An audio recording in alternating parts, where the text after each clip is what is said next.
here's the audio, and for PrisonPlanet.tv viewers right now, the video of one reporter actually asking serious questions. Then I saw reports of reporters being arrested who took photos of what really happened because somebody didn't want those photos getting out. And we're seeing, I mean, this gets crazier and crazier. And remember, the Obama people are sending us threatening emails. The White House has called for Obama supporters to get out in the streets and confront people. This is New York Times, but they're saying it's good. And to create lists of people and to report it to the White House.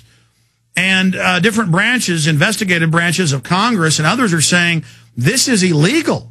Nixon got in trouble for an enemies list. I mean, they're saying spy on your neighbors, report anyone. And these Obama people, they're crazy.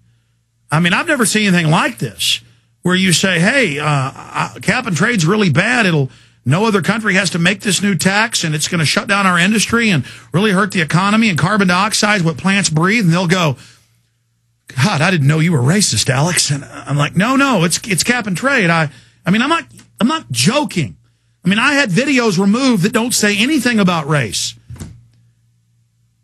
And they removed them saying they're racist. I mean, ladies and gentlemen, I can't believe this is happening. Let's play a clip of this congressman being confronted by the media. And then he really kind of just mumbles, and the audio's low, but we'll jack it up. Here it is.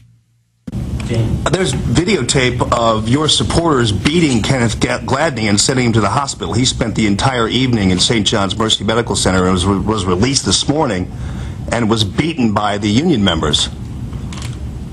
How do you respond to that? Jamie, I didn't see any of this. He mumbles and says he didn't see any of that. Well, the cameras did. The cameras did. But again, the issue is here, the media tried to spin this like, oh, there was a fight. Republicans and Democrats got in a fight. No, it was the thugs attacking peaceful people, and this is coming in everywhere. So they're saying it's fake, that spontaneous citizens aren't angry and that they want socialist health care and cap and trade to turn their guns in. And I can play you the newscast. In fact, let me just ask Attorney David B. Brown, the man who was racially attacked, Kenneth Gladney. You live near St. Louis. Did you see the newscast when the police went on the TV during the election and said, if you criticize Obama, we're going to be the judge and we're going to arrest you? I mean, that's... Well, I didn't see those particular... I've read about it on the internet, but the crazy part about all this, well, I guess it's not so crazy. I guess that we see there is a pattern of this, is Carnahan gets up there and mumbles and stumbles his way through there and pretends like nothing happened and tries to skirt and avoid the issue.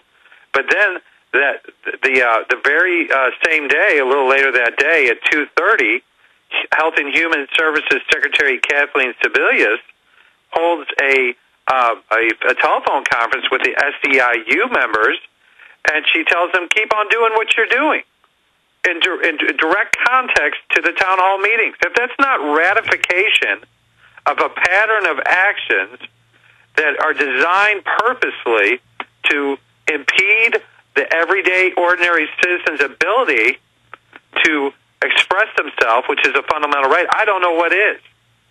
Well, I mean, look, again, I'm going to say it for everybody that just tuned in. Republicans are being run off the stage. Because when people start booing them for 2 or 3 minutes straight, politicians leave. So and then the media spins it and says they chased them out. No. Governor Perry, Senator Cornyn, Congressman Doggett, these videos, just Google Cornyn booed, this governor, that governor booed. I mean, pick one. They're all getting booed.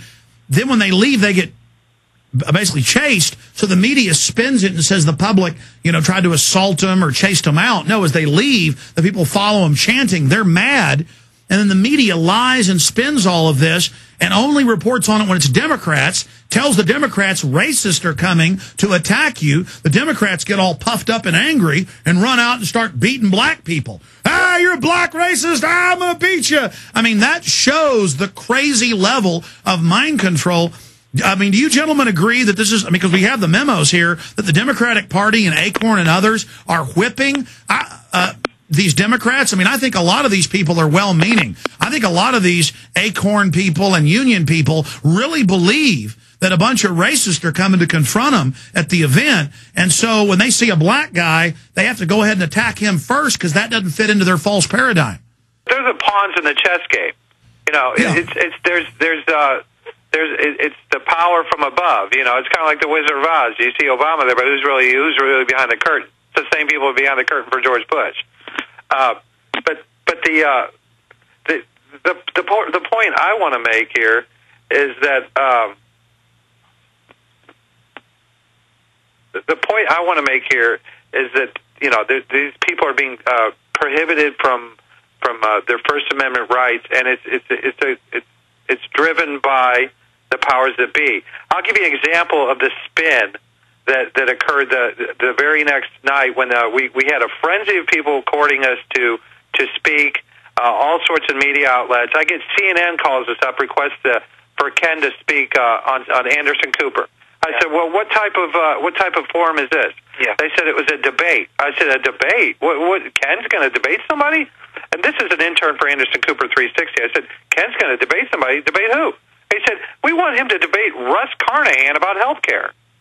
I'm like, well, what does that have to do with Kenneth getting beaten down and getting his rights infringed upon? This is just spin so that they can put Kenneth on CNN and try to make an idiot out of him, which he's not. But he is not a career politician. He doesn't have any horse. No, that's what I'm saying. And they're also accusing all of us that have our First Amendment.